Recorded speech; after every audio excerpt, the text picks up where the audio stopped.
I'm glad to have here with me again Jasmin Mujanović, who actually was here last year, and we are planning to have you now regularly. So I'm looking forward to your visit next year. The annual Jasmin Yes, yes. Let's say the topic of a public event last year was about Balkans, but also your topic in my classroom was about Russia and the Balkans. So you see that a broad scope of expertise that you possess. But this afternoon we are going to speak about something else, and I will come to that just in a minute or two. Jasmin Mujanović is a political scientist who did his PhD from York University, specializing in the politics of post-authoritarian and post-conflict democratization. I would say a very challenging topic. Yeah, not only in the Balkans. So then he is the author of 2 books, Hunger and Fury, The Crisis of Democracy in the Balkans, and a recent book, The Bosniaks, Nationhood After Genocide, published last year, or let's say, or this year. So his publications, I know that you are a prolific author and writer, and I read a lot what you write. Sometimes even we do together, if not letters and op-eds. So his publications also include a host of peer-reviewed articles, chapters in numerous edited volumes, policy reports, for an assortment of international and regional think tanks, as well as popular analysis in the New York Times, the Washington Post, the Guardian, Foreign Affairs, Foreign Policy, and other leading global media. He is a prominent social media figure. I can say yes, very, very active. I dropped the idea to be present on Twitter. I don't want to mention how Twitter is now called. I can't survive the hatred spelled over on that platform. But you definitely can cope with that. So social media presence and makes regular appearances for international television and radio programs, including numerous Balkans media outlets. Originally from Sarajevo, he is a senior non-resident fellow at the New Lines Institute for Strategy and Policy based out of Washington, D.C. He has just arrived, actually, not just arrived last night from California.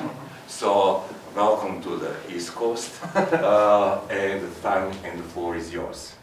Thank you very much. It's really a terrific honor to be here again. I'm very, very grateful for the space and the time. As you heard from Vesko's introduction, I sort of feel like my own biography sometimes is like half an insult. Like having a prominent social media presence is a little bit like, ooh, why are you doing that with your life? But here you are, and so this is the book that I've come to speak to you lovely people about. And so I have some, I have some notes, which I don't normally have, but to be honest with you, when you write a book, you end up writing so much, and then you just kind of black hole it. At least that's what I do. And then people are like, oh, you should come talk to us about your book. And I'm like, I don't remember what I wrote. So this is why I have the notes. So just yeah, but that's the worst part. The readers remember, and then they have questions. And you're like, did I say that? That seems like a bad idea. This book is really about trying to kind of update, I think, some literature that did already exist on this topic, but I don't think has sort of evolved with the times, as it were. And it's about the idea of the Bosniak community of Bosnia and Herzegovina, aka the Bosnian Muslims. And it's that aka part, actually, that a lot of the book is concerned about. And so, just let's kind of set it up this way, right? You have a community that throughout the 1990s and into large parts of the 2000s and even well into the present, if you read certain kinds of journalistic accounts, if you listen to certain kinds of Western officials, or even if you read parts of the academic press, you'll still encounter this term Bosnian Muslim. Right, which is problematic for any number of reasons, not least of all because it is not, in fact, the preferred name of this community by members of the community themselves. They've adopted the name the Bosniaks, right? But then when you you accept that, okay, times change, monikers change, fair enough. You say, okay, well, who are the Bosniaks? And the standard definition that you'll encounter in the literature is these are the Slavic Muslim population of Bosnia and Herzegovina. That's kind of the pithy definition, right? And this book is actually about the idea that pithy definition actually obscures more than it reveals. Okay, and so I try to unpack that, and very simply, the two bones of contention right off the bat are with both the Slavic and the Muslim part, for very different and sometimes quite contradictory reasons. Right, first and foremost, with the Slavic component of that definition, while this is obviously a Slavic community speaking a Slavic language, sure, in a kind of anthropological sense, in a political sense, Slavism and the idea of Slavic identity has, over the past, let's say, century and a half, become quite contested, right? Even into the present. I mean, right now we have this horrific conflict in Ukraine and aggression by Russia, where all of these purported ideas of pan-Slavic brotherhood and unity that are offered by the Kremlin are, going up in flames in the flames of Mariupol and Bucha and elsewhere, right? And much the same can be said of the Bosniak community, who had a very contested relationship with ideas of pan-Slavism throughout the 19th and 20th century, and oftentimes found those ideas in their lived experience to be synonymous not just with Christian nationalism of a particularly reactionary and xenophobic sort, but also specifically Serbian nationalism. And then as far as the Muslim part of the equation is concerned, while it's doubtlessly the case that the overwhelming number of self-identifying Bosniaks are also self-identifying Muslims, what exactly they consider to be Muslimness, or what they consider to be the practice of Islam, is very much open for debate. And anyone who has spent any time in Bosnia or even around the Bosniak community, I think will very readily concede the point that far and away the most kind of obvious experience of Islam among the Bosniak community is what we in the US would say, for instance, would be kind of cultural Islam, in the way that somebody might be culturally Jewish and maybe not observe all the various rites associated with their respective religion, but still feels attached to the community, to certain kinds of practices, et cetera, right? The very kind of obvious and banal example of this in the case of Bosnia and the Bosniak community, right, is the fact that 90%, upwards of 90% of the self-identifying Muslim community, in Bosnia drink. They consume alcohol, right? Which on the face of it would seem to be at odds with most mainstream interpretation of Islam, right? Then there's also the fact that, at least according to the Cato Institute, right, Bosnia-Herzegovina is the freest, quote-unquote, Muslim-majority society in the world. What does that mean? Well, for Cato, it means not just things like free markets, but also civil liberties, et cetera, and also that, if you wanted to visit one of the oldest mosques in the country, in the city of Sarajevo, constructed in the 16th century, you could also walk out of that mosque, and halfway down the block there's a strip bar. So, that's also one of the realities of, shall we say, lived Islam in Bosnia-Herzegovina. But here's the actual kind of upshot of all of this. If we say that there's problems with the Slavic component and there's problems with perhaps the Muslim component for the Bosniak community in terms of kind of wholesale identification therewith, what does that leave? Well, what it leaves is Bosnia-Herzegovina. And it's the part that oftentimes is most misunderstood. And so at this point, I will kind of suggest to you that the defining quality of modern Bosniak political identity is their own claim to indigeneity to Bosnia-Herzegovina. And you will forgive me for actually reading a passage from the book here, because I think here the kind of the definition matters, right? So this is the definition of who the Bosniaks are by the argument of this book, right? And so I say, the Bosniak nation believe themselves to be indigenous to the historic Bosnian lands, who continue to identify with and support Bosnia-Herzegovina as a distinct and sovereign polity, and maintain the existence of an accompanying distinct Bosnian cultural and linguistic identity, and who, though they are predominantly culturally Muslim, maintain claims to both a pre-Islamic and pre-Christian past as organic features of their historic national identity, which they also cite as conceptual proof of their ancestral belonging to these historic Bosnian lands. The historic Bosnian lands, in turn, refer to the idea that the historic boundaries and borders of BiH have remained remarkably consistent, unlike most neighboring polities, with the exception perhaps of Montenegro, and have thus allowed a distinct Bosnian identity and attachment to BiH to emerge among large segments of the country's population, the primary, though not exclusive, partisans of which today are the Bosniaks. So at the very least, a slightly longer definition of Bosniak national identity than Slavic Muslims of Bosnia-Herzegovina. Now, based on that kind of claim, my definition, as it were, of their identity, I think there's a couple kind of immediate political upshots that I think should inform, not just sort of the scholarly debate about identity formation processes and post-communist state building and democratization and all the rest of it, but I think also really have very pragmatic policy upshots. And we can kind of talk more about that in the Q&A, but I'll gesture about it here. The first sort of insight or obvious remark to be made is why there needed to be a name change, quote unquote, in the first place, right? And here, you'll oftentimes find these very tendentious accounts by Serb and Croat nationalists who'll say, you used to be Muslims and now you're Bosniaks and this and that, and used to be Yugoslavs, you're just kind of recreating yourselves, right? This is where you get into the discourses of imaginary, fictitious nations, blah, blah, blah. Certainly not only Bosniaks who are exposed to this, right? We hear this presently from Russian nationalists vis-a-vis Ukrainians, et cetera, et cetera.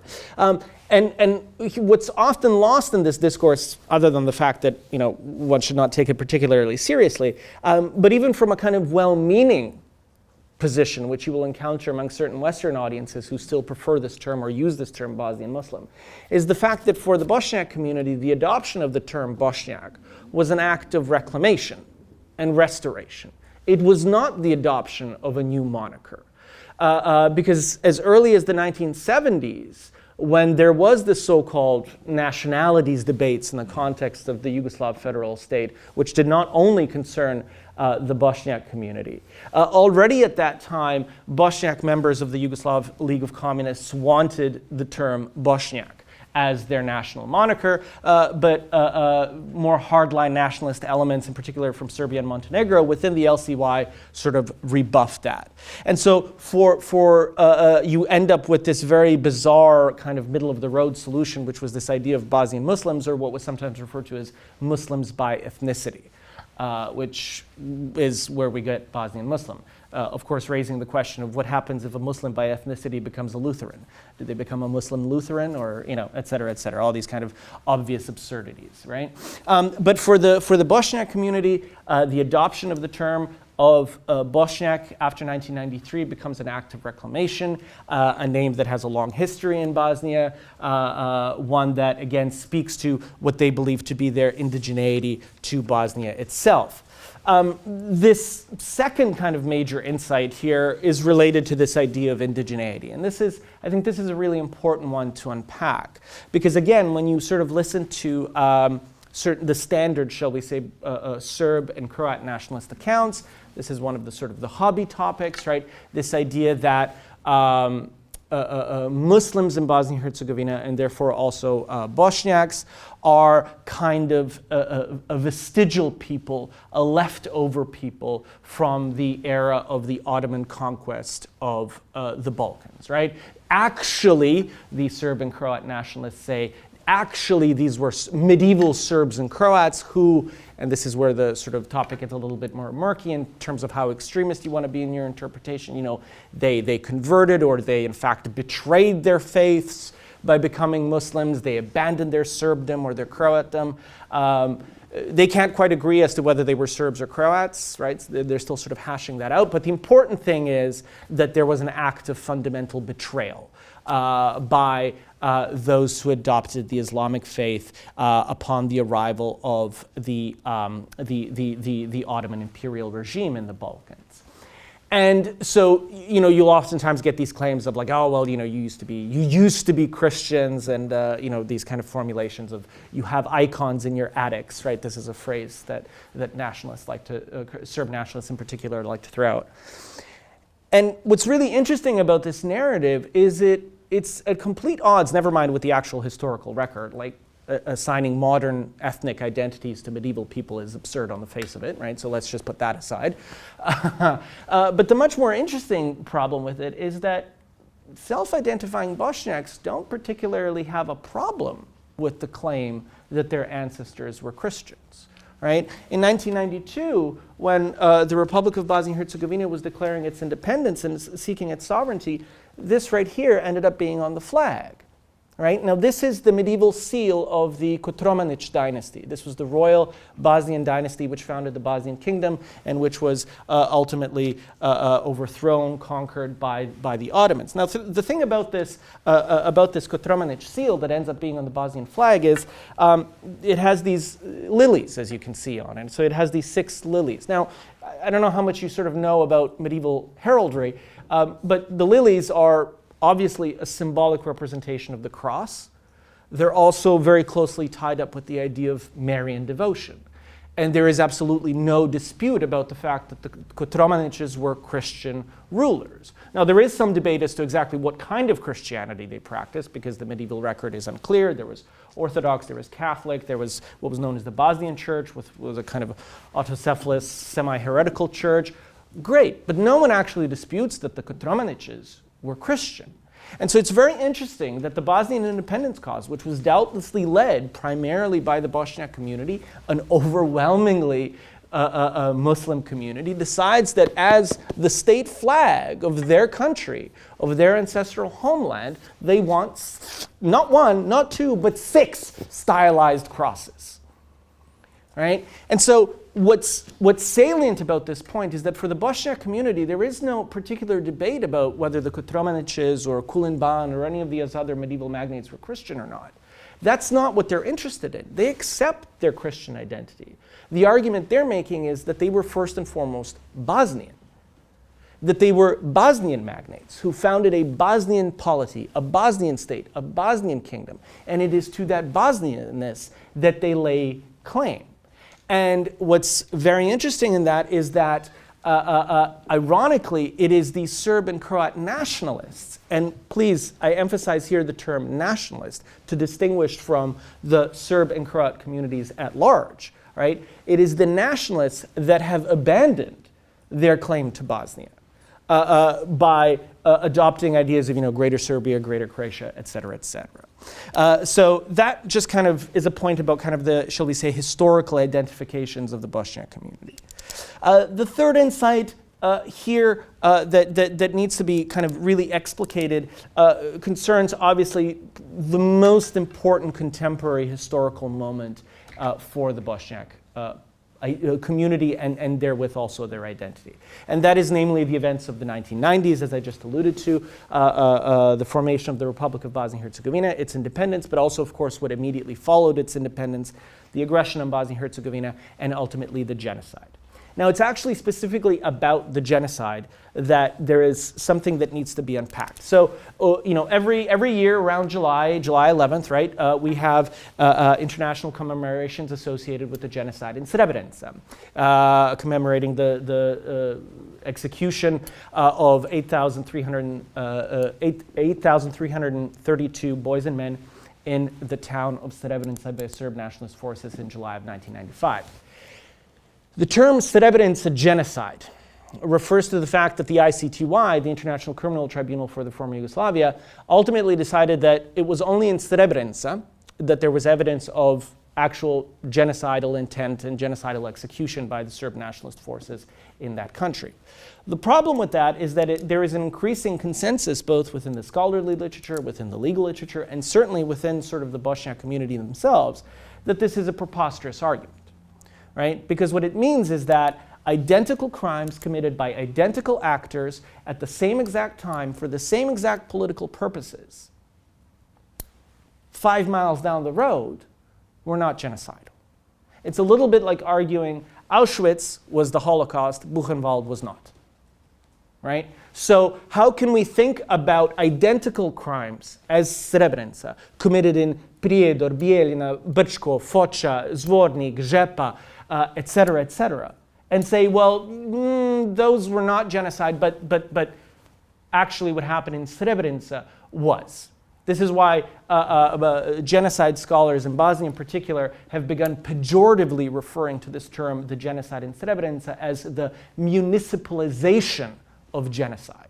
The idea that a genocide could take place exclusively in a single municipality, but not as I said, 5 miles down the road. So instead, you've increasingly started seeing the recognition that no, in fact, it was the totality of Milosevic's war effort in Bosnia and Herzegovina that was genocidal, both in intent and execution, and that therefore the fundamental, the problem, or rather the project of the Republika Srpska itself was likewise genocidal intent and execution. And so the appropriate term would be the Bosnian genocide, or the genocide in Bosnia, or the genocide against the Bosniaks, although the last one I think is most problematic because there was also Croats and certainly also Serbs that were targeted by Serb nationalist forces during the 1990s as part of these efforts, right? But the thing that's salient about that formulation is that you're seeing the Bosniak community making claims about a certain kind of universality of experience for the community during the 1990s.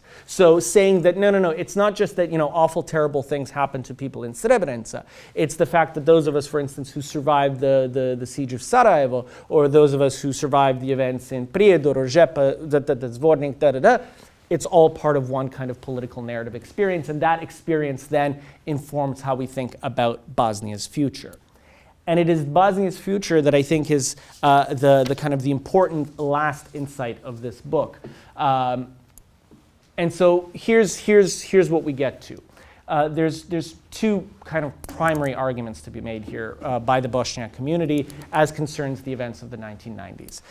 The first is that the events of the war and the events of the genocide mean that for the contemporary Bosniak community, the Bosnian state is understood as the kind of proverbial alpha and omega of their identity. Without the Bosnian state, there is no Bosniak community. But also increasingly, without the Bosniak community, there is no Bosnian state, because you've seen a kind of asymmetric polarization to some extent, in particular among segments of the Serb and Croat communities, who again are now in a very kind of sectarian moment, in particular vis-a-vis Mr. Dodik, who we'll talk about more in a second, and his politics, right? So this is a fairly kind of classic national and nationalist claim, right? The combining of national identity with statehood, right? And what's interesting here is that a community that for much of its history was kind of castigated as being merely a religious community, essentially, is now making a very kind of classic nationalist, I'm putting an apostrophe, or not an apostrophe, but a bracket somewhere in there, is making the claim that no, absolutely, Bosnia-Herzegovina's sovereignty and its territorial integrity is a prerequisite to our survival as a community and as a people. That then gets to the second point, and this is the point about sort of Bosnia-Herzegovina's extremely complex post-war settlement, right? So if you know anything about contemporary Bosnia, you probably know about the Dayton Peace Agreement, which ended the war in 1995, and you may also know that as part of the Dayton Agreement, Annex 4 is the Bosnian constitution, and it is, without a doubt, among, if not the most complex constitutional regimes in the world. Right, so virtually every single office, according to the Constitution, is staff described on the basis of ethnic identity. There's a complex rotation mechanism. It's exceedingly Byzantine. We're not going to get into the details of that. For the Bosniak community in 1995, at the end of the Bosnian War, the Dayton Peace Agreement was an imperfect but nevertheless necessary compromise. It brought peace to the country, but also, very importantly, it preserved the international and legal character of the Bosnian state, and therewith also the Bosnian Republic. Right? So the Dayton Agreement said, actually, yes, the independence of Bosnia in 1992 was legitimate, it was legal, and its legal character is continuing with the signing of the Dayton Peace Agreement. And in exchange for the preservation of that legal and political character of the Bosnian state, what the Bosniak community, as the narrative goes, accepted is essentially the internal partition of the country. Right? So virtually everything within Bosnia is going to be ethnically partitioned. But as a single sovereign subject, Bosnia and Herzegovina continues to exist. Here's the problem. The sort of unstated part of that deal for the Bosniak community was that in time, there would be a process of reintegration and normalization. Reintegration in terms of the country internally, and also integration with the relevant international institutions, EU, NATO, and also normalization in terms of the country's political system, but also relations, peer-to-peer relations between people in the country. And to some extent, that initially seemed like it was going to happen, right? Because Bosnia adopts a single currency regime, it adopts a single license plate regime, which was deeply contentious at the time. It ultimately also forms the Unified Armed Forces, which in '95 was unimaginable, ends up with state police forces. There's a whole host of very positive things that are happening in that first decade after the war. But after 2006, a lot of the international attention and pressure disappears, and those processes of integration and reintegration, they really come to a halt. And not only do they come to a halt, they begin to reverse. And so today, in 2024, I believe is the year, you have a situation now where there are explicit threats of secession by Serb nationalist forces in the RS entity. You have Croat nationalist actors who are going above and beyond to try to re-engineer a still further deepening of the country's sectarian electoral regime. And those, shall we say, integrationist dynamics have all but subsided. And yet, at the same time, the legal artifice, as far as the Bosnian constitutional regime is concerned, is going still entirely towards the end of integration, right? Because as part of Bosnia and Herzegovina's own constitution, Article 2.2, Article 2.2 of the Bosnian Constitution says that the European Convention of Human Rights takes precedence over all domestic law in Bosnia, including the constitution itself. And it's on the basis of that Article 2.2 that a succession of civil rights activists in Bosnia have sued the Bosnian state at the European Court of Human Rights in Strasbourg and won every single one of those cases on the argument and on the basis of the claim that they are being discriminated against by various provisos of this sectarian constitution. Bosnia and Herzegovina, probably before the end of this week, will be told by the European Council that it can become a negotiating member of the European Union, i.e. that it can begin membership negotiations, right? The whole of the EU acquis also says that Bosnia and Herzegovina would have to have fundamentally a liberal democratic constitution. And yet the actual political actors on the ground, in particular Serb and Croat nationalists, are doing everything in their power to prevent that from happening. So you have this really strange contradiction right now, where the legal weight is entirely on the side of those arguing for liberalization and democratization, but the actual political power is in the hands of sort of the sectarian element. And so the last thing to say about all of this is that this situation has really put the Bosniak community into a very, very strange conundrum, right? And here's the conundrum. I wrote it down for myself so I could even understand it to a certain extent. So the Bosnian community, despite acting entirely within the constraints of Bosnia's existing constitutional regime and the legal political contents of the European Convention on Human Rights and the rulings of the European Court of Human Rights and the EU acquis, the Bosnian community are simultaneously, at the actual existing political level, denied the right to peacefully, within the democratic process, pursue a more optimal political compact for their own country. Even though this more optimal political compact would not actually mean denying rights to any of the other communities, right? I mean, that's the whole sort of point of the European project, equal rights and liberal democracy. It's a very, very strange situation. You even have, for instance, certain American observers of Bosnia and Herzegovina who have become sympathetic to some of these nationalist forces. I'll cite a very particular report because I think it was really indicative of a very kind of perverse formulation. There was a report that came out about 3 years ago, that characterized the fact that elements of the Bosniak community had increasingly begun voting for moderate Serb and Croat politicians, seeing in them a better vehicle for the realization of basically sort of what's called the civic cause in Bosnia and Herzegovina, i.e. liberal democracy, people like Željko Komšić, et cetera, et cetera. In this report, the phrase that was used to describe this practice of Bosniaks voting for moderate Croat and Serb politicians was Bosniak demographic opportunism, right? I.e., there's more of them, and so how can they possibly be allowed to use that legal political weight? This is a really sinister turn of phrase, right? This is a really sinister turn of phrase. I'll just say that. And here's the sort of final upshot of all of this. The irony is that the EU and the US have struggled to come around to the view that Bosnia and Herzegovina needs to be actually helped towards a liberal democratic standpoint, or a liberal democratic constitutional regime.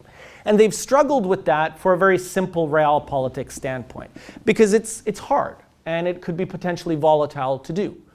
But the flip side of that is, then you remain stuck in this kind of permanent sectarian zero-sum game. And also what it means for the United States in particular and the EU is that you also remain permanently wedded to a kind of peacekeeping role in Bosnia and the Western Balkans. Because until you move towards actual representative democracy, you're never going to have the kinds of outcomes that we know representative democracies produce. Equality, rule of law, free markets, and all the rest of it. So this book in some ways is meant to encourage us to hope and strive for that lovely thing that we know works, which is liberal democracy. Whether or not it will happen in my lifetime, I don't know. I would certainly like to see it happen, and I have some very concrete ideas in the book as to how it might happen within our lifetime. But that's the selling point. I won't reveal the ending. So there it is. Thank you. I'm going to reveal it. Thank you.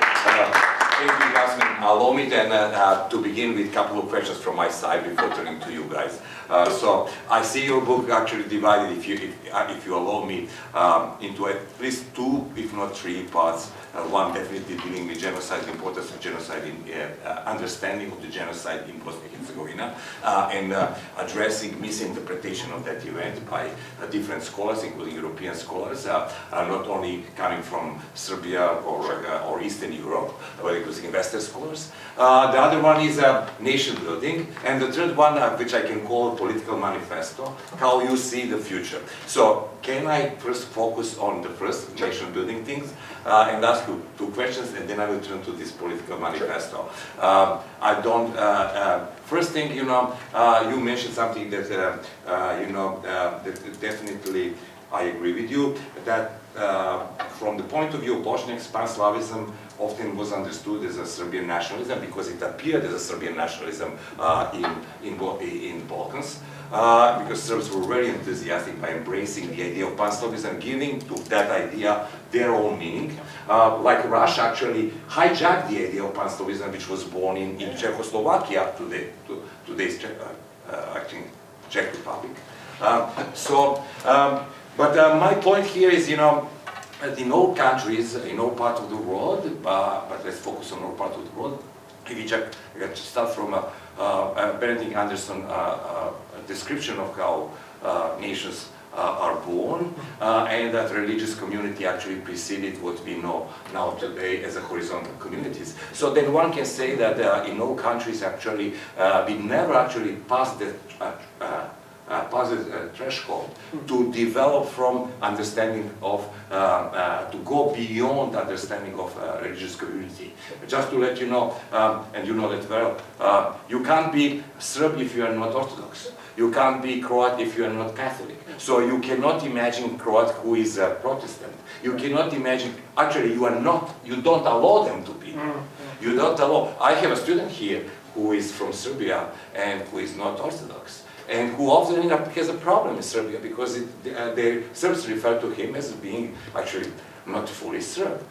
not fully Serb, because to be a fully Serb, you have to be an Orthodox Serb. So, therefore, from that perspective, I just want to now bring the idea, or where the idea comes from, that Bosnians can't be anything else but Muslims. Because if we are like a Protestant, if we are Catholics, therefore we are Croats. If we are, not other way, if we are like a Orthodox, therefore we are Serbs, then you Bosniaks can't be anybody and anything else than Muslims. And this actually prevents you from being who you want. What do you think, what would be then the counter-narrative from your side to overcome, to go beyond this, let's say, religious community type of approach? I mean, I think so first of all, it's a very good question. And I mean, I think there's any number of answers one could give. I think the answer that's kind of already been offered by the actually existing Bosniak community is through the relationship that they have with Islam and Muslimness. So one of the things that I talk about in the book, for instance, is that there's a, scholarship on the Bosniak community in the past, really in the West at least, was hyper-focused on this idea of Muslimness and Islam. And that came from a really Western lens, because the interest was like, oh wow, white Muslims, right? Because there was this very racialized discourse about who is Muslim and who is not. And again, that kind of discourse begins to replicate, I think, very problematic, in particular kind of Serb nationalist discourses about Islam in the Balkans, et cetera, et cetera. Also, mind you, it's a completely fictitious history of Europe, right? Like, as though Africans were not part, for instance, or Arabs were not part of European history from day one, right? So the actually existing Bosniak community, I think, has a relationship with Islam that is, how can I put it? It is integral to their identity, but it is not the entirety of the identity. And perhaps in a perverse way, the Bosniak community here is a little bit lucky versus, I think, shall we say, our cousins in Serbia or in Croatia, because there was more recent and, how can I say, pronounced experiences with state building by majority communities. Partly because the Bosniak community was unable to do that for a host of very complex reasons that I try to explain in the book, and which may or may not be an accurate depiction of the events, but there it is. The Bosniak community did not find itself in that kind of authorial role in Bosnia for most of its modern history, unlike Serbs in Serbia or Croats in Croatia. And so as a result of that, you end up having a slightly more, we can debate what the appropriate term would be here, but I think there is a kind of cosmopolitanism within the Bosniak community. Also, here I would say it can be, to a certain extent, replicate or seen also in the Albanian community. That is a little bit different from what we encounter among Serbs and Croats, where there is more of a, I would say, hierarchical relationship between nation, state, and church. Which we see less of among Bosniaks and Albanians. That's not at all to suggest that these are like unique special flowers as the people on the face of the earth. No, it's just a kind of sociological observation about the state building and politicization processes in these places. Yeah, I can agree with you when it comes to the Eastern Christianity, then definitely state and church work together as a harmony of authority. And then harmony of authority, you look at Russia now, look at Serbia now, or Byzantine Symphony, as they call it. So, and church definitely played an important, if not a key role in shaping identity of those people. Just to come back to my case of Montenegro, so you are Orthodox, therefore you can't be Montenegrin, you have to be Serb. So you cannot be an Orthodox Christian if you are not Serb. Yeah. Therefore, this comes claim also when it comes claim from Russian claim over identity of Ukrainians. Yeah. So you go to Russian Orthodox Church. Therefore, you are Russian. You cannot be anything, which speaks that church, religion, or the identity, concept of identity is still, how should I, sticks to the concept of religious community. which is vertical and not horizontal. Let me understand when you imagine community. Yeah. And I mean, just on this point about Montenegro, I think Montenegro is a really, really important element of this story. I don't talk about it much in the book, but I do suggest at one point that Montenegro today, as it is today, despite all the political drama that we know about, in particular with the current government, is a very functional example of a multi-ethnic Balkan liberal democracy. And it is a country that Bosnia and Herzegovina should and could aspire to emulate. Yeah. But Montenegro is the model in many ways. I mean, ironically, perhaps in past eras, one would have said, you know, Bosnia was the model for Montenegro and vice versa. Yeah. Be that as it may, today, Montenegro tells us that there is actually nothing preventing a country that has an ethnically, religiously mixed population in the Balkans with the complex history of the Balkans from having a fundamentally liberal democratic constitutional regime. Now again, Let's hope for the best. Inshallah. Yeah, so but if we continue then along the same line, sure. line of identity and how dynamic process it is, which means that identity is not fixed, it changes, right. Therefore nobody has the right to, in my view, challenge who you want to be and how you develop as a, not as a person, as an individual, right. But also as a nation. And then it's a part of how you imagine who the members of your community are.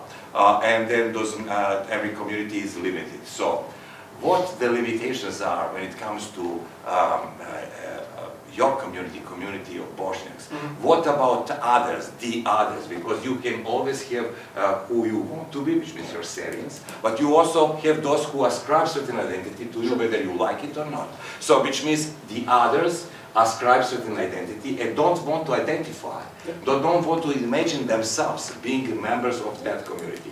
What do you think, what is the way out from there?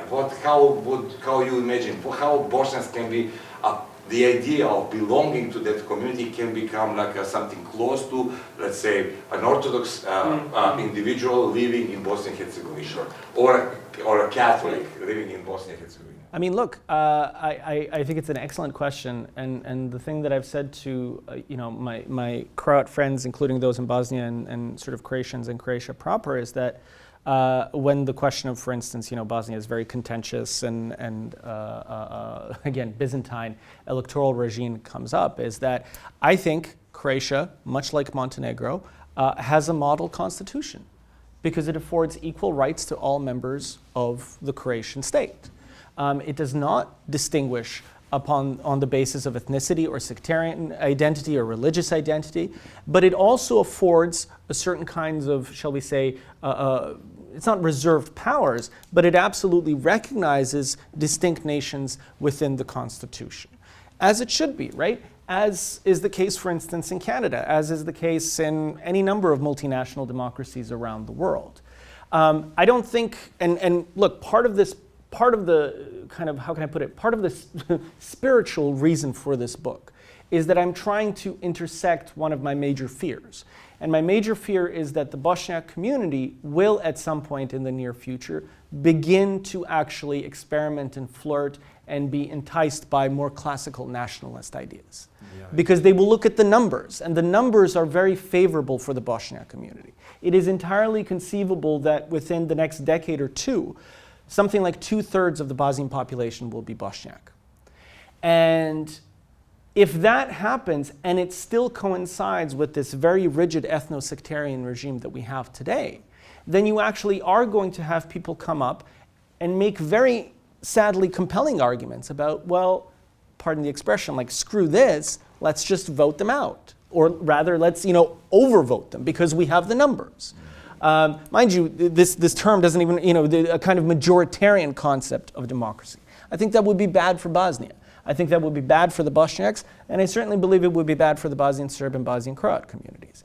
And that's why I make this argument that I think we need to now have the conversation about moving towards a fundamentally rights-based framework that will create space and for everyone in the country, and it won't require that someone who identifies as a Serb in Bosnia has to identify as anything else. If you want to be a Serb and just a Serb, fine. That's fine. The Constitution will ensure that. It will guarantee that. It will provide for that. And here's the other thing, Bosnia and Herzegovina had today, with this very complex ethno-sectarian regime, has something that's referred to as the constituent peoples. These are the Bosniaks, Serbs, and Croats. Here's the fun part about the constituent peoples. Nowhere in the Constitution is it defined what that actually means. It's this kind of magic floating signifier. And we're all supposed to understand that, yes, they're extra special. And then when you challenge the extra special at the courts, which has happened with the ECHR, the courts always rule one way, and which is that, no, you can't have magic special powers in a democratic regime. Certainly, first and foremost, because you haven't defined them. So one of my arguments in the book is actually a really positive and progressive liberal step in Bosnia would be to define what it means to be a constituent member of Bosnia and Herzegovina. I think it would be great if the Bosnian constitution, for instance, protected the Cyrillic script, protected the idea of Bosnian Croats and Serbs and Bosniaks as all indigenous nations of Bosnia and Herzegovina. But that needs to be defined. And the process of definition would ultimately, I think, also, or hope, would lead to a process of liberalization. So, if I may then interpret what you, and this is my last question, it brings me to the end. To the end, what you didn't want to disclose. You argue for something that I can describe, let's say, forgive me if I'm wrong, as a civic nationalism or civic nation, or like a liberal concept of liberal democracy as an answer to the question that we have today. And then if you then see this as a development of a nation, national building, and as Eric Hobsbawm says, through 3 phases, then the last phase would be acceptance, public acceptance of that idea. And you propose this, the change of the constitution. And the change of the constitution through something you call the citizen assembly. And this constitutional convention actually in the change should be endorsed by citizens. Constitution is to be revised or written completely from scratch, which means data needs to be abandoned. Constitution to be written from scratch by experts and then put forward for adoption or for endorsement, better said, by citizens, which means then empower citizens. So, to be honest, I come from the Balkans. Too good to be true. Too good to be true. I really can't believe it. I would love to see this happening. I would like to see it happen. But what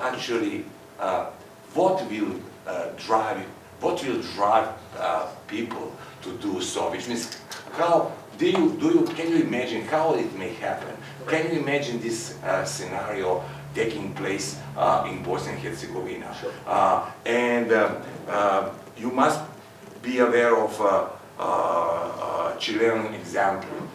They've been trying to amend their constitution for now 2 years now, or something like that. And this is the second or the third version of the constitution, which was not endorsed by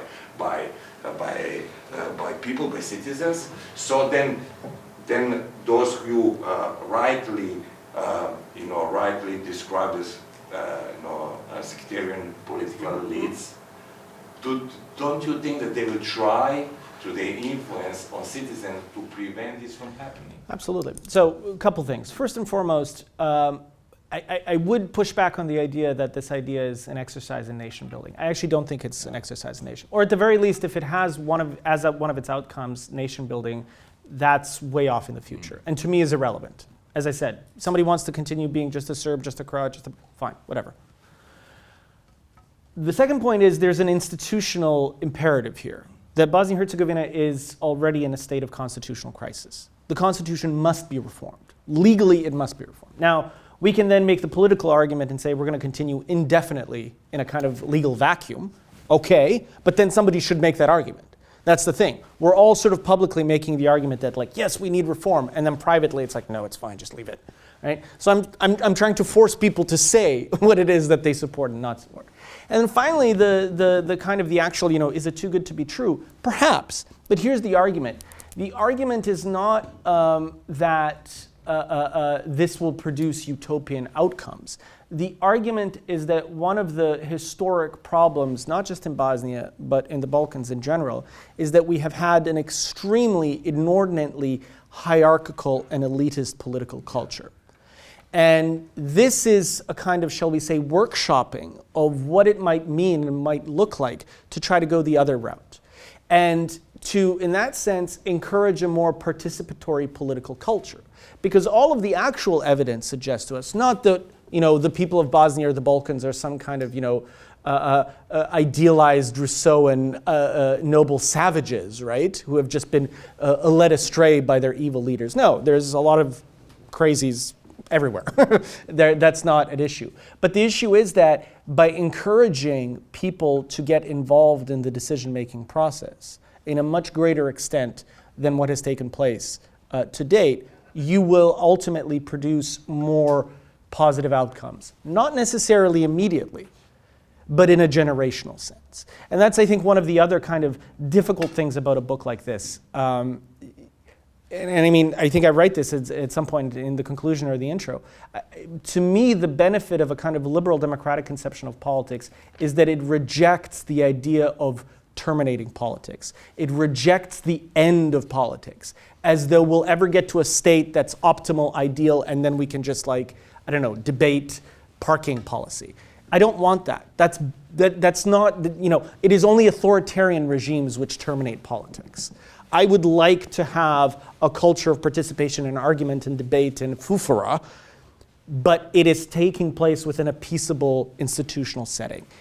And this is an exercise in imagining a slightly more, shall we say, participatory or egalitarian model. Okay, so my understanding then is, before turning to questions from the audience, that empowerment of citizens, yes, instead of a power of sectarian, yes, member of sectarian group, yes, is your way out for Bosnia and yes. Herzegovina. Okay, now we agree. Let me see whether there are other questions. Yes, I see one. Please introduce yourself, yes, and then. Hi everyone, my name is Azrak Shamia. I'm a professor at MIT, an artist, architectural historian, and Jasmin's cousin. Thank you, Jasmin. She's a plant. Plant, you know, I deal with these subjects, but in a very different field, and it's, thank you so much for this clarity and this excellent presentation. I can't wait to read your book, because this is going to help me personally so much in understanding more about history. Could you talk a little bit more about this complicated relationship between Bosniakness and then, you know, people who are hybrid, who don't fit into this constituting nations idea, and Bosniak people who would be, so to say, classified as Bosniaks, but really see themselves as citizens of Bosnia and Herzegovina, and have this more like complicated relationship with it. How do you see, you know, this negotiation happening, and of course in the context of the potential constitutional reform, what would be ideal outcome? Sure. So it's a very good question, and I mean, just as a kind of historical point, right? So the first of these cases at the European Court of Human Rights is what's known as the Sejdić-Finci decision. And this was launched by a member, basically the de facto head of the Bosnian Jewish community, Jakub Finci, and the de facto head of the Bosnian Romani community, Dervo Sejdić. And they said to the ECHR, look, we can't be members of the tripartite presidency because the posts are reserved only for Bosniak, Serbs, and Croats. That's discriminatory, and the court came back 7.5 minutes later and was like, yep.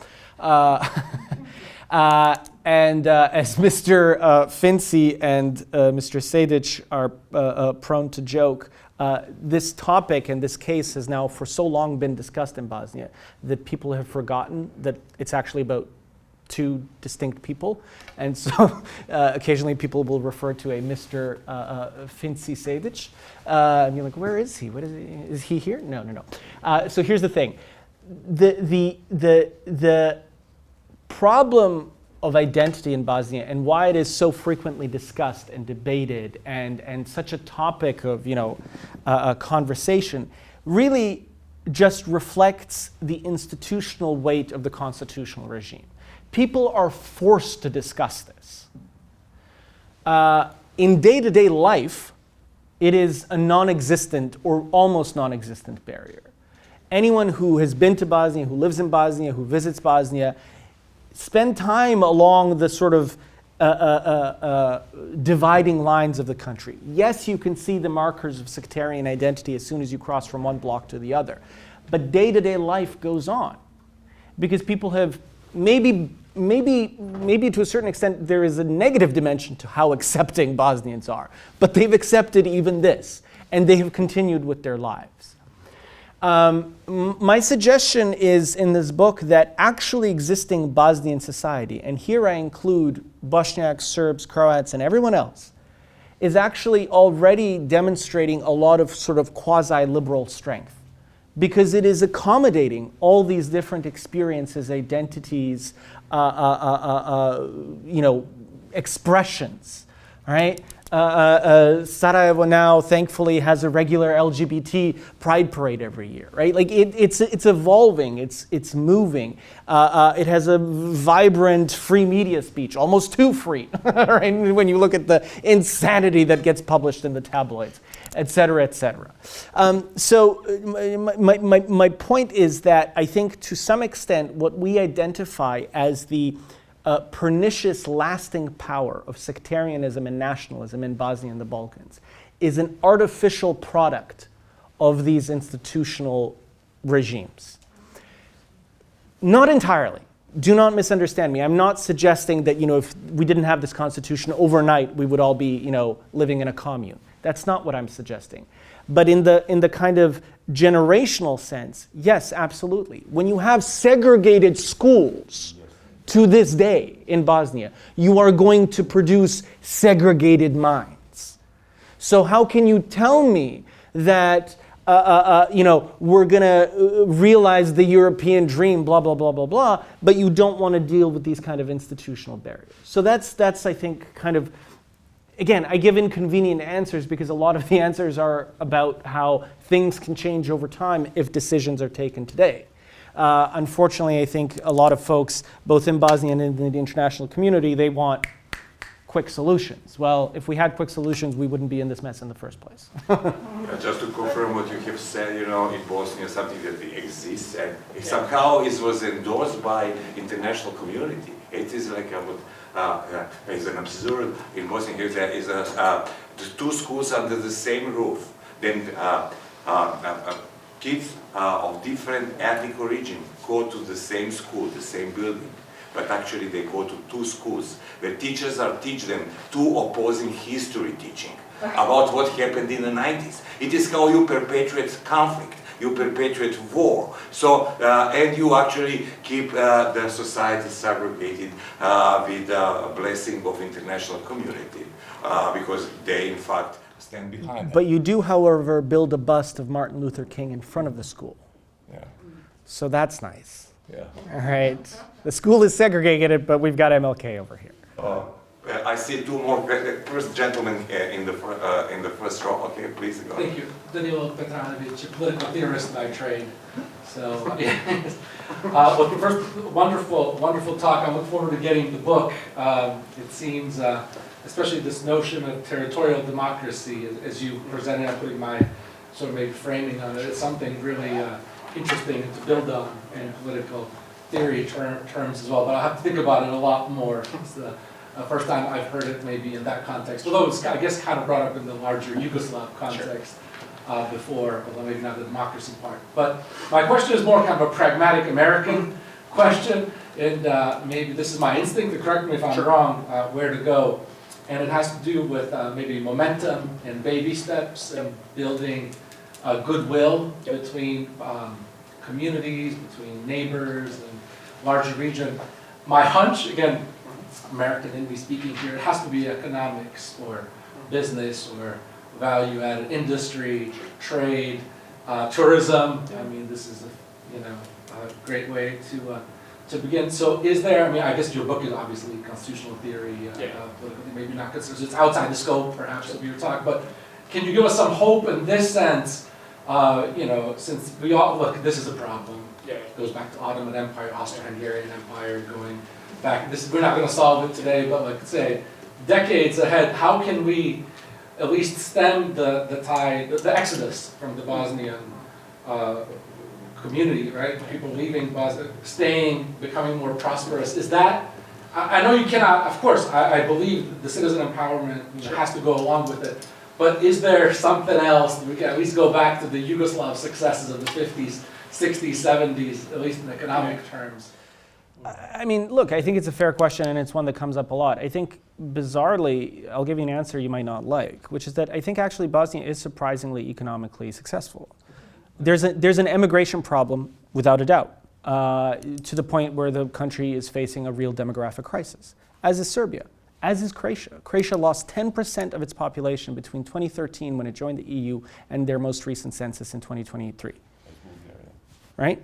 Now, here's the thing. I do think there is a kind of, shall we say, natural limit to how many people can leave. Because at some point, this is your Adam Smith, right? The incentives are going to be there actually to stay. Because nowadays, if you go to Sarajevo or any semi-major, certainly smaller places, but even like semi-major cities in Bosnia, good luck getting a plumber, right? And at some point, actually, the financial incentive for being a plumber in Tuzla is going to be such that people are going to be like, yeah. The problem is that we are kneecapping the transformative potential of the kind of economic dimension and the free market dimension so long as you have this institutional regime.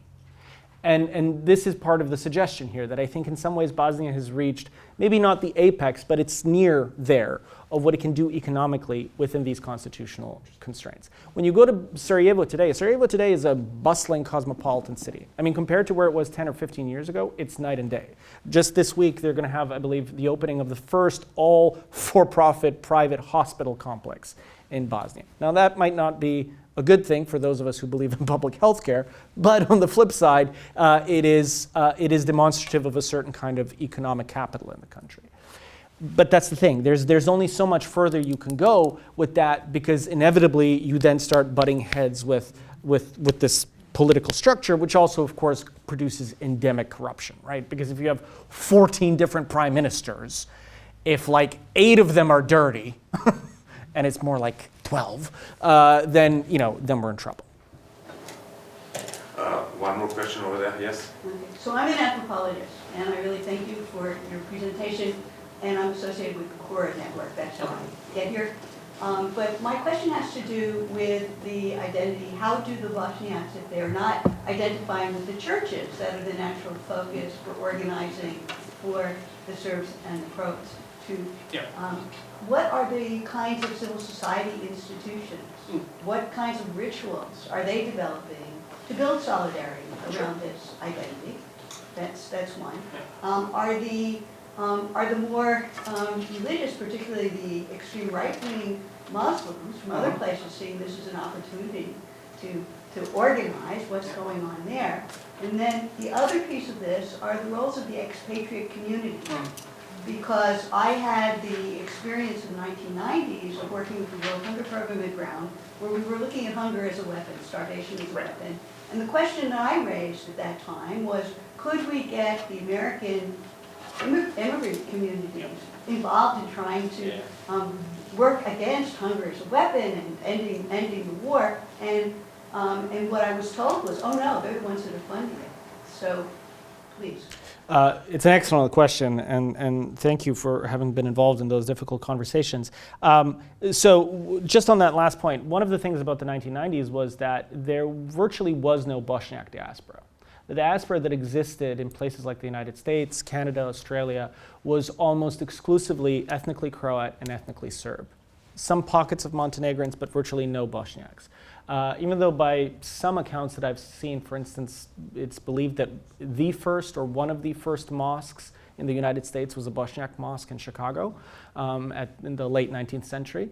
But these were like literally pockets of 20, 30 people that assimilated into the communities, and by the 1990s were non-present. So that was one of the other sort of things that kneecapped the Bosnian independence cause in comparison to Croatia in the 1990s, and also the very helpful UN arms embargo that really did its part. But you raised some really interesting questions. So in terms of this notion of ritual,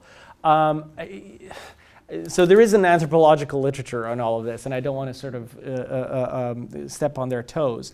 But I would say that Bosnia today actually has a very vibrant civil society, again, that can be demonstrated through both the development of a very free press, an increasingly kind of protest-oriented culture, but then also for, and I think this has come up in some of Azra's work as well, right? The sort of ubiquitous notion of a coffee culture, right? Bosnians have a highly discursive culture. I describe it sometimes as being a fundamentally oral culture, because the quintessential Bosnian experience is, let's meet up for a quick coffee. 4 hours later, there we are. But to your point, I mean, I think to sort of think a little bit more institutionally, you certainly have now, I think, two other additional poles that have emerged. One is now there is a diaspora. Now there really is a diaspora. There's a very large diaspora in the United States in particular, and they have become increasingly more politically involved. I mean, I'll fully cop to the fact that I'm one of the people trying to make them more political because I think the experience of the Bosnian American community would benefit Bosnia and Herzegovina, especially bringing those values that they've gained in the United States into Bosnia. So the diaspora has become more politically important, and that's discussed to some extent in the book.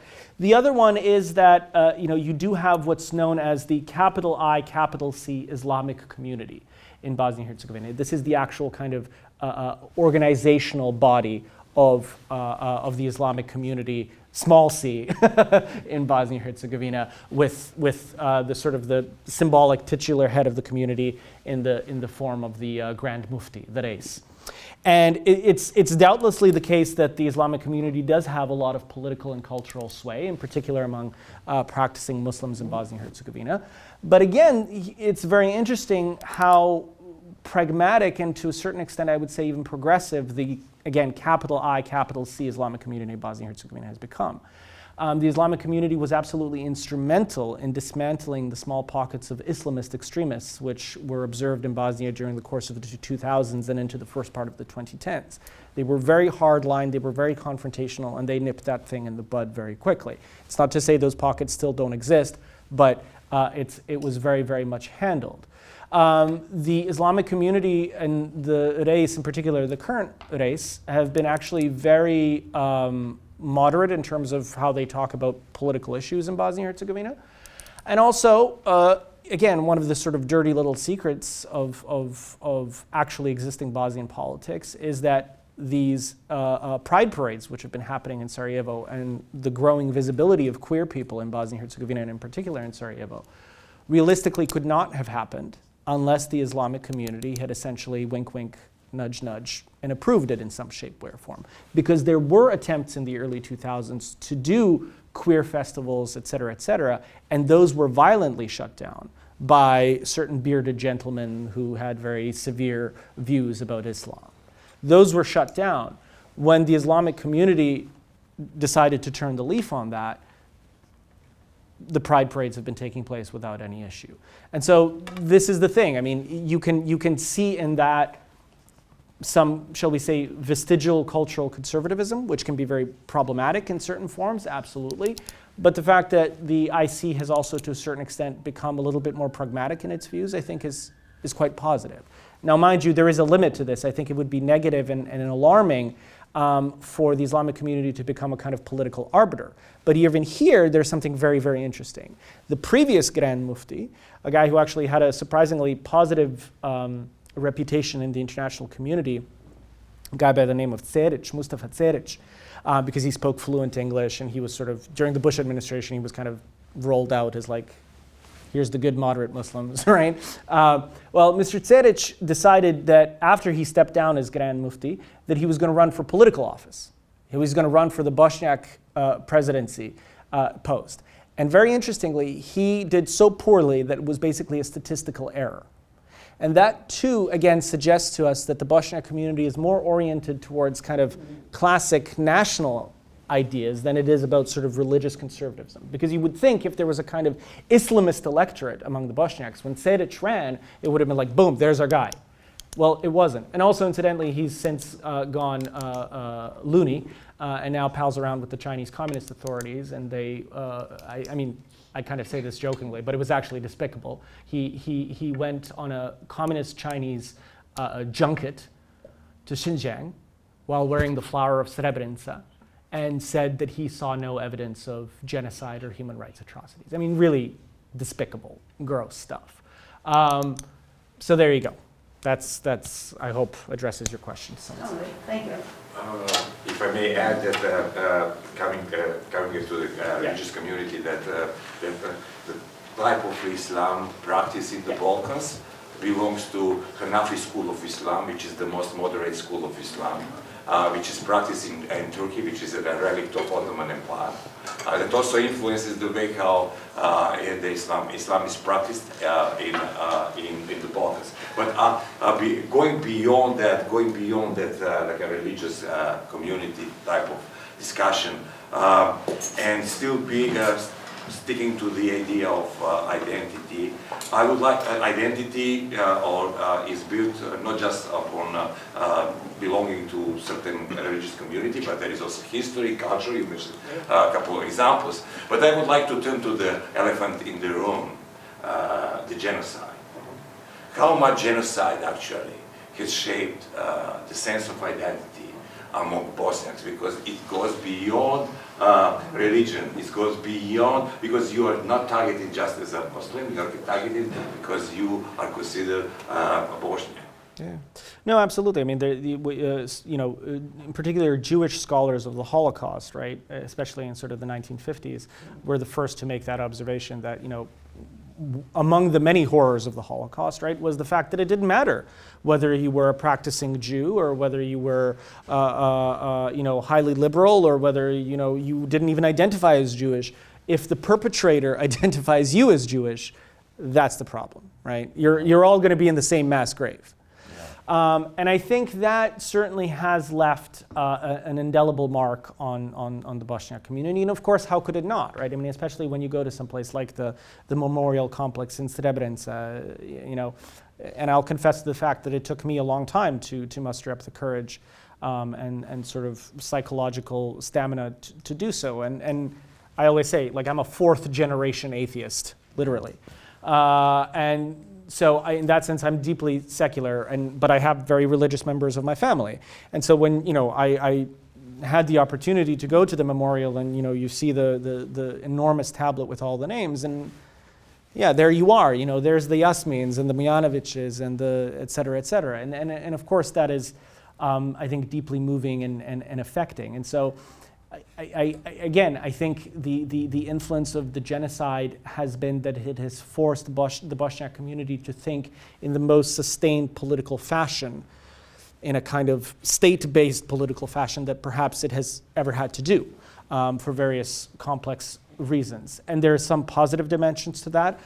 There's potentially also some very negative dimensions to that. What I will say is, and perhaps one of the things that I'm very passionate and some might say defensive about in this book, is the fact that I do think that one of the great, I can't say it was a mistake, but it was a historical reality, that a lot of the initial telling of the experience of the Bosniak genocide, or the Bosnian genocide, during the 90s and into the 2000s was not actually happening either by survivors or even people from the community themselves.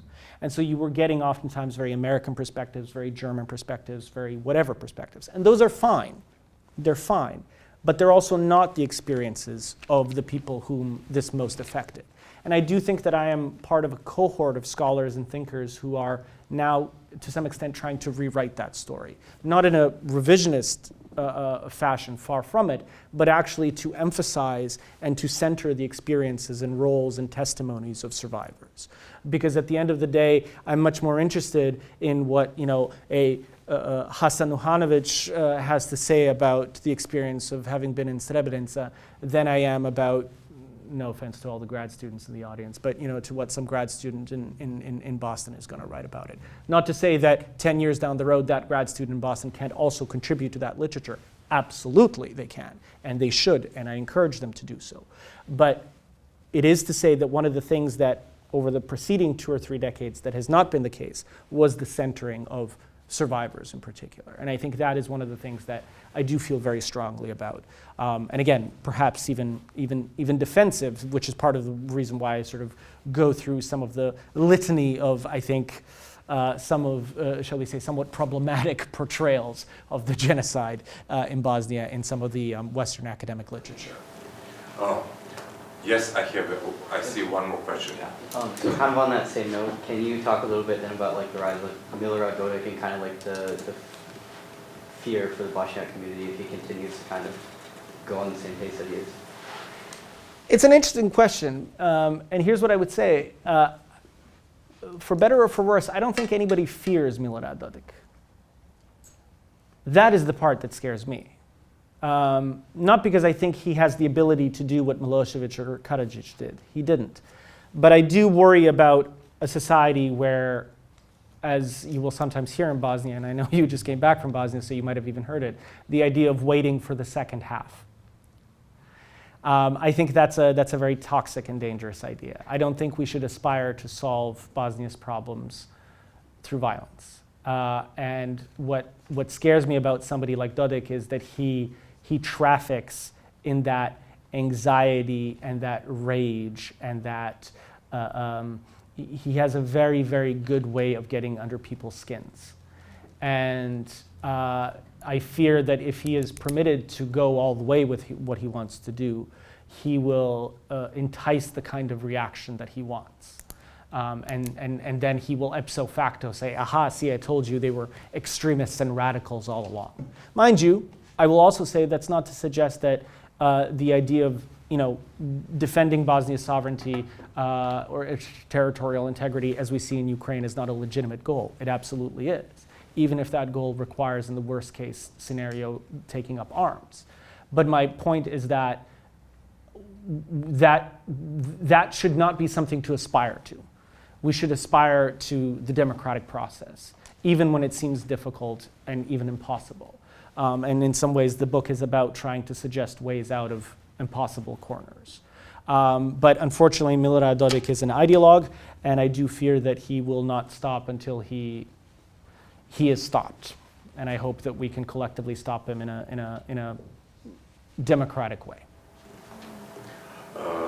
If there is no other, I see one more question. Yes, over there. Sorry. Yeah. No. Okay, thank you. Hi, Jasmin. My name is Emma. I'm a graduate student party, and I'm also currently writing a master paper on the EU's enlargement for the Western Balkans on the Vesko Garčević.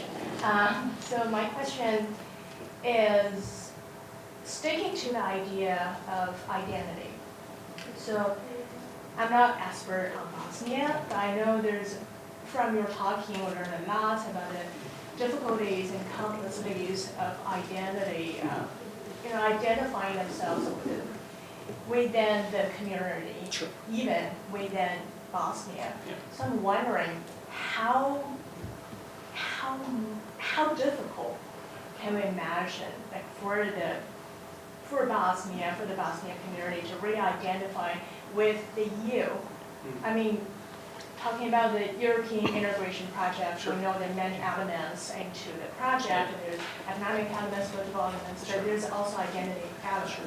So in terms of European identity, how do you think Bosnia could possibly integrate with Europe? Sure.